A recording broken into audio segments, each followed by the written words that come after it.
Okay, go.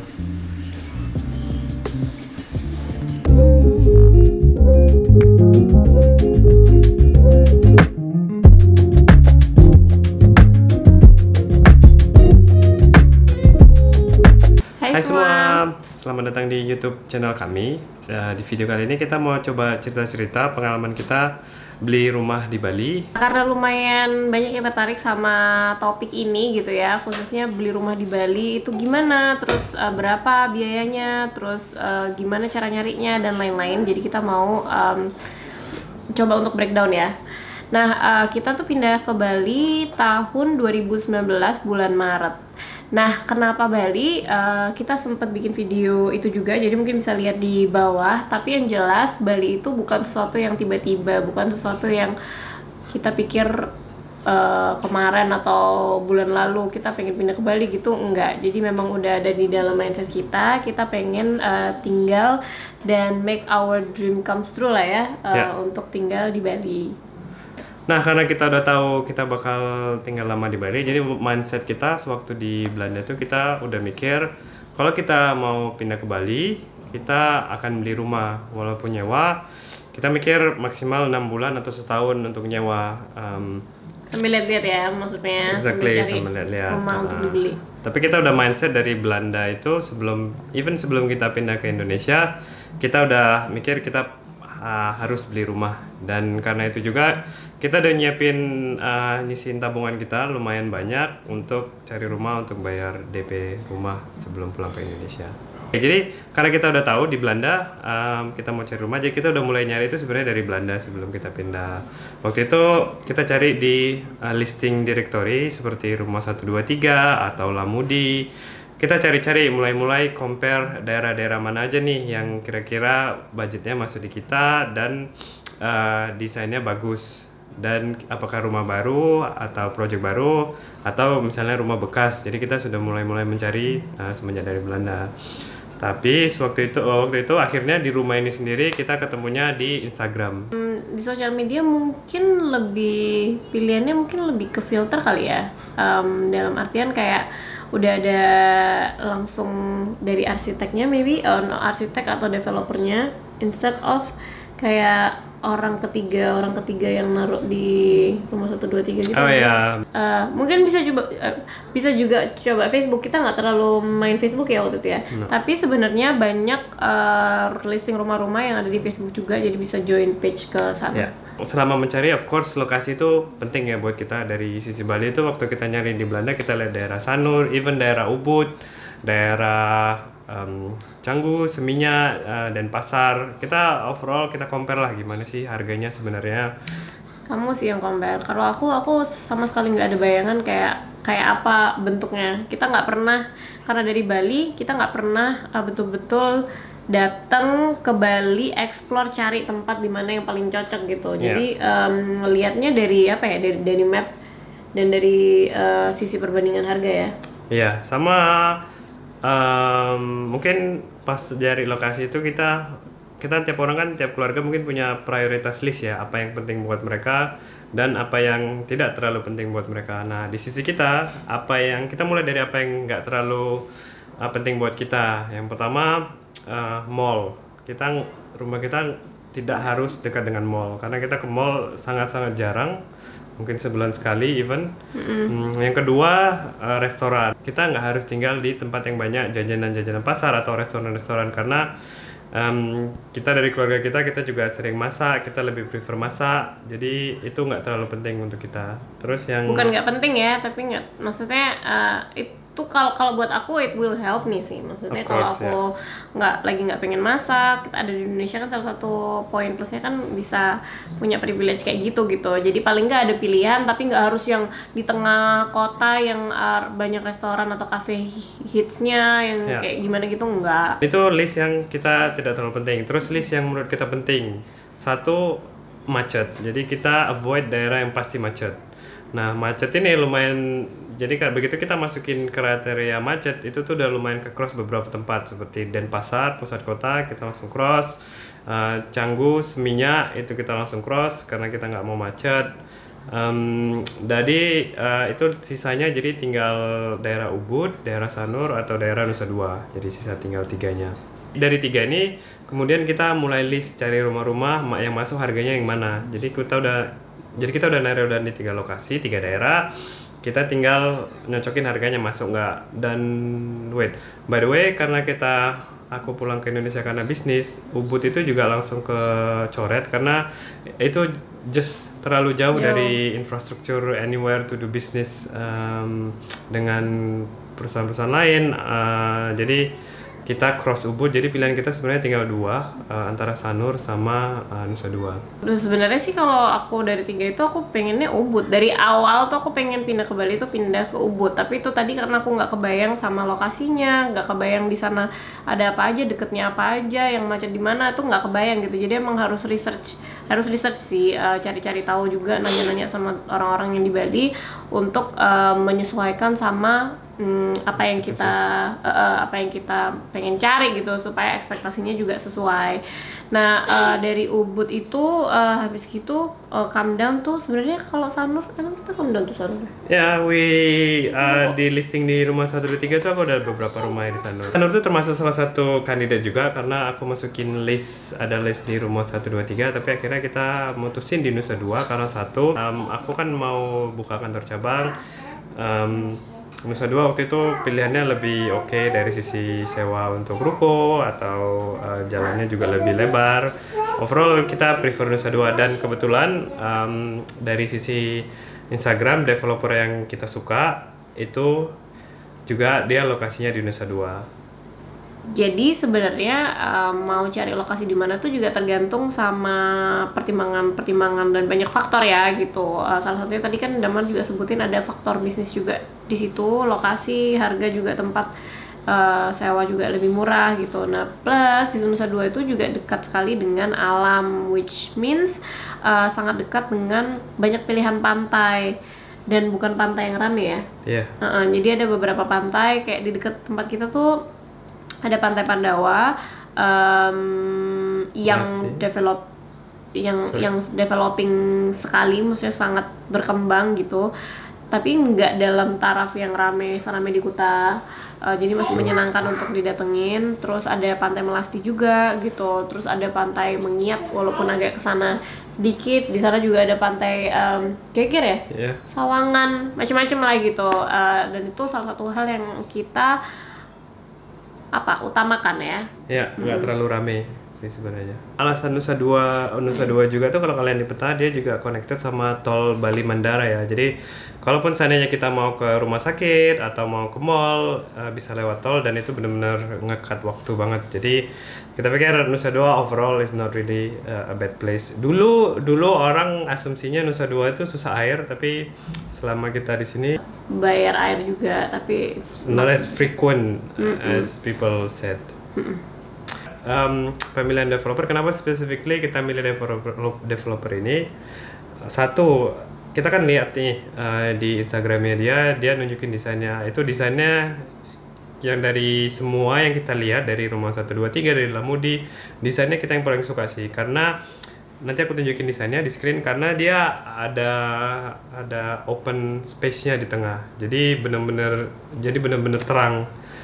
Kebanyakan itu waktu kita lihat di rumah 123, rumah-rumah yang bekas, rumah yang dijual second, itu tipikal rumah Indonesia itu selalu gelap dia. Jadi kamu punya mungkin lebar 4 meter di depan, jauh ke belakang, kanan kiri tetangga, dan di tengah-tengah rumah tuh biasa nggak ada natural light. Jadi kamu harus nyalain lampu di tengah hari, itu something yang kita nggak prefer. Jadi begitu lihat desainnya dia ada open space di tengah, kita langsung suka tuh. Itu yang pertama pilihannya. Jadi emang overall desainnya suka. Terus yang kedua, karena lokasinya itu kalau di Nusa Dua itu di jalan main roadnya, dia tuh masuknya itu nggak lebih dari 5 menit. Itu nggak jauh dari jalan utama, kayak masuk tuh cuma 2 menit. Kita nggak mau kalau dari jalan utama tuh masuk kayak 5 menit, terus jalan gang-gang masuk-masuk, itu something yang kita nggak prefer. Tapi kita juga nggak mau di pinggir jalan persis ya. Oh ya, tapi kita juga nggak mau di pinggir jalan persis gitu. A bit of a balance gitu. Itu begitu kita kontak developernya, bisa nggak diganti dikit layoutnya, itu mereka open, jadi nggak fix. Karena begitu kita lihat layoutnya, ini kan kayak kesannya kayak semi villa gitu ya, ada kolam renangnya, 2 kamar tidur sama dapur. Karena dia space-nya kecil, kamu bisa mungkin tinggal di sini 1 minggu, tapi dengan kalau kamu tinggal di situ terus dengan barang-barang yang kamu perlukan, itu nggak bakal muat. Jadi kita dilihat di sana, kita perlu konsiderasi untuk mengganti sedikit layoutnya gitu.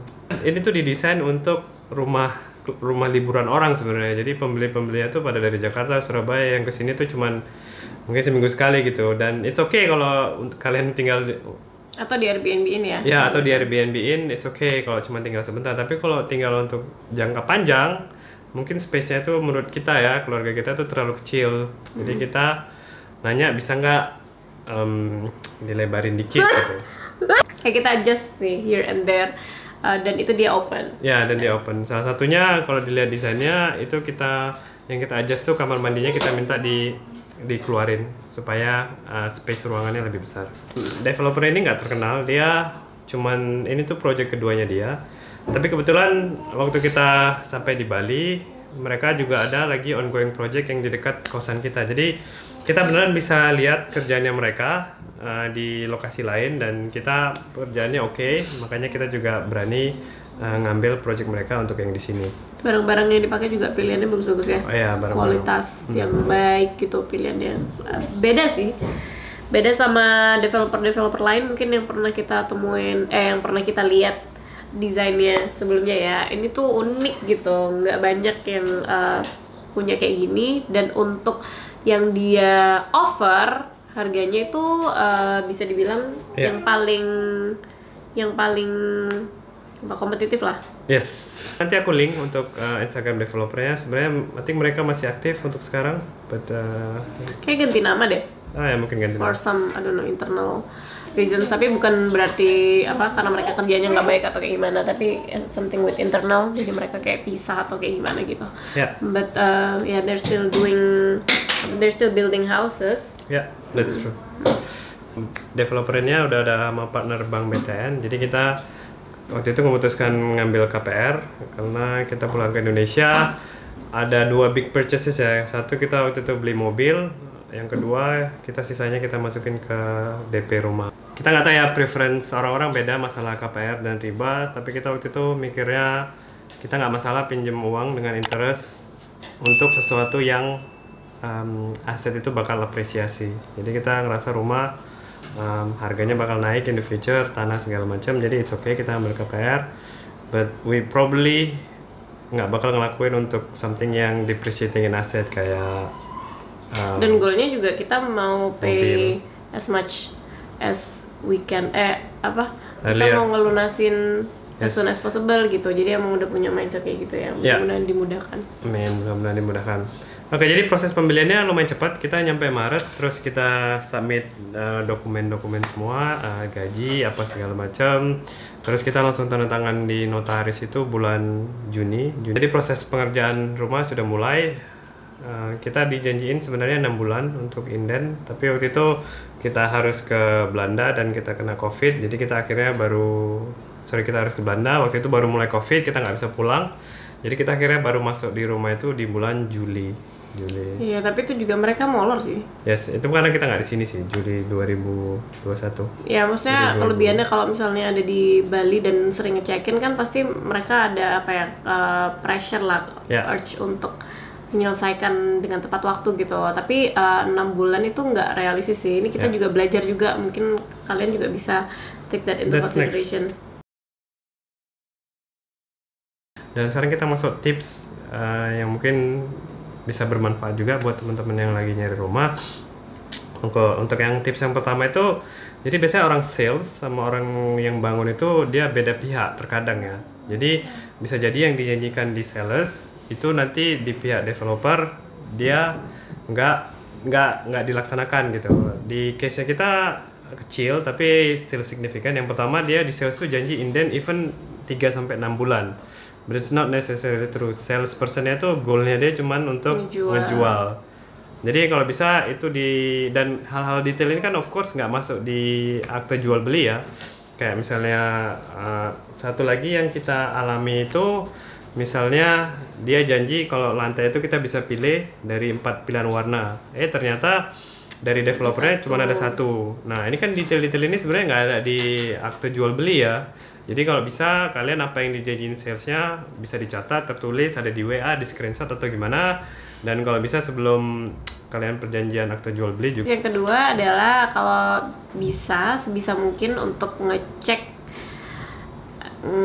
ngecek as often as possible. Soalnya kalau misalnya kita datang sebagai owner itu developer sama tukang yang ada di situ mereka pasti akan lebih punya pressure untuk nyelesain secara tepat waktu gitu. Kalau kemarin kebanyakan orang di sini mereka nggak di tempat ini ya, mungkin malah kita salah satu yang ngecek paling sering gitu karena kita ada di Bali. Tapi itu pun juga nggak bisa sesuai dengan deadline. Jadi bayangin aja kalau misalnya nggak sering ngecek, nggak sering ngepres dan ngingetin mereka, akan mungkin bisa lebih lama lagi gitu. Jadi cek sesering mungkin. Dan itu nggak cuma masalah deadline ya. Jadi kita kan ada custom request. Kadang tuh custom request dari kita ke developer, ke mandor, ke tukang itu kadang ada misinterpretation itu. Untung waktu itu alhamdulillah kita kerja di Bali, jadi aku hampir seminggu tuh ada 1-2 kali tuh aku selalu ngecek gitu, ngecek progress. Ya jadi gitu, kadang kita ngasih ke developer oke, ke mandor nggak tahu gimana, ke tukang nggak tahu gimana. Jadi aku selalu double check apakah benar. Jadi begitu aku lihat ada yang salah, aku bisa langsung WA, Mas ini kok kayak gini ya, ini kok kayak gini ya gitu, dan mereka langsung dibenerin gitu. Jadi I think it's important kalau misalnya apalagi developer baru ya, kalau kalian present dan bisa cek kapan aja gitu. Tip yang ketiga yang I wish we'd have done itu sebenarnya ternyata bisa waktu kalian site visit pertama lihat petanya itu aku baru tahu kalau kalian bisa panggil orang dari BPN. BPN itu Badan Pertanahan Negara. Jadi itu dia bisa dicek untuk mastiin apakah patok dari tanah kalian itu sesuai dengan patok yang ada di surat sertifikat. Ini we found this the hard way. Karena kita waktu itu minta expansion ke kamar mandi, tapi ternyata kok nyikunya beda gitu. Dan begitu kita panggil BPN, ternyata patok di rumah kita itu nggak sesuai, dia agak miring dikit di patoknya, not significant, miring, tapi miringnya itu lumayan lurus ke depan gitu. Dan kita lumayan kehilangan beberapa meter persegi. Nah ini kan kesalahannya kita juga, tapi kan kita bisa bargain ke developer juga kan waktu itu, Mas ini maaf Pak, ini gimana jadi kita kehilangan ini, karena ini something yang kita harus taking care later in the future, kita harus ke BPN, kita harus benerin ini. Jadi kita bargain a lot waktu itu sama mereka. Salah satu kompensasi yang mereka dapat, yang kita dapat, kita tuh kamar mandinya dilebarin, terus mereka juga buatin tangga lantai 2 untuk kita for free. Jadi overall it was an okay thing, but I wish we would have done this earlier gitu. Dan kalau aku nggak ngecek, kalau kita nggak ngecek as often as possible, mungkin kita tahunya ini kita nggak akan tahu. Ya, atau later banget gitu. Atau later rumah udah jadi, udah semua, kita mau kompensasi juga susah. Ya, oke. Tips yang terakhir, karena kita ini sesuatu yang aku juga belajar. Jadi kalau KPR itu ternyata di bank itu nggak langsung ngasih uang 100% ke developer. Mereka tuh ada stepnya. Step yang pertama mereka nurunin uang kalau misalnya sudah ada fondasi. Yang terakhir itu mereka bisa kasih ke developer kalau kita sebagai owner sudah tanda tangan surat serah terima rumah. Nah, menurut saya kalian harus mastiin developer tuh nggak ada utang apa-apa sama kalian sebelum kalian tanda tangan surat terima ini. Salah satunya kadang tuh mereka bilang, oh Pak, IMB-nya belum jadi karena masih diurus. Itu menurut saya kalian harus sudah punya semua surat-surat yang penting sebelum kalian tanda tangan surat itu ke bank. Misalnya kalian ada detail yang belum diselesaikan, itu harus dibilang di situ. Karena kalau kalian sudah tanda tangan dan dikasih ke bank udah ngasih uang ke developer, mereka biasanya udah nggak kayak tanggung jawabnya tuh udah nggak terikat lagi gitu. Jadi benar-benar sebelum bagian terakhir itu pastiin semua request kalian, semua surat-surat itu udah beres dari developer. Karena kadang mereka ada bilang, oh Pak, IMB-nya masih diurus. Menurut saya at the end of the day itu mereka either belum bayar uang untuk ngurus IMB-nya, which is tanggung jawab mereka, atau mereka belum izin ke desa adat atau gimana. Tapi yang jelas itu kan bukan tanggung jawab kalian. Pastikan kalau surat-surat itu udah beres sebelum kalian tanda tangan. Mungkin pada tertarik ini kan lumayan teknis ya, maksudnya udah make up the mind mau beli rumah di Bali, gimana ngerealisasiinnya gitu. Mungkin ada yang mau nanya, syarat-syaratnya untuk beli rumah atau tanah di Bali itu apa sih? Kayak kamu bisa, semua orang tuh bisa beli rumah di sini atau kayak gimana? Ya, semua orang bisa beli rumah di Bali. Dulu tuh nggak selalu gitu setahu aku. Dulu tuh cuman orang yang punya KTP Bali. Ada di beberapa daerah di Bali tuh orang cuman KTP daerah doang yang bisa beli tanah di Bali. Tapi waktu itu bukan KTP Bali, kita KTP Medan, dan kita bisa beli rumah, beli tanah, beli rumah di Bali. Justru kita bikin KTP setelah kita udah own rumah ya. Ya, dan itu satu juga, kalau KTP Bali itu waktu kita convert ke KTP Bali itu sebenarnya kalian harus punya aset kalian udah tinggal minimal setahun dan harus punya aset di Bali untuk bisa dapat KTP Bali. Aset itu entah tanah atau rumah. Iya. Ingin tahu lebih detail mungkin tentang developernya, range harga di Bali, atau detail khusus tentang harga dari developer yang kita pakai, mungkin bisa, nanti kita taruh linknya di bawah. Kalian bisa buka-buka sendiri di sana. Terus yang mudah-mudahan video ini bisa bermanfaat buat kalian yang tertarik atau yang pengen beli rumah di Bali. Mungkin nggak harus sekarang, tapi bisa jadi kebayang aja gitu gimana ngerealisasiin kepengenan kalian untuk punya rumah di Bali. Ya, dan sekarang kita juga lagi bangun renovasi lantai 2. Mungkin nanti kita bisa juga share a little bit prosesnya, cari tukang segala macam. Jadi ya, mungkin kalau kalian ada yang tertarik bisa subscribe for more videos like this. Kalau ada pertanyaan juga bisa taruh di komentar, mungkin bisa jadi ide untuk topik kita selanjutnya kali ya, soal how to live in Bali and where to live in Bali, or how much or whatever. Yeah. Thank you for watching. We'll see you in the next video. Bye.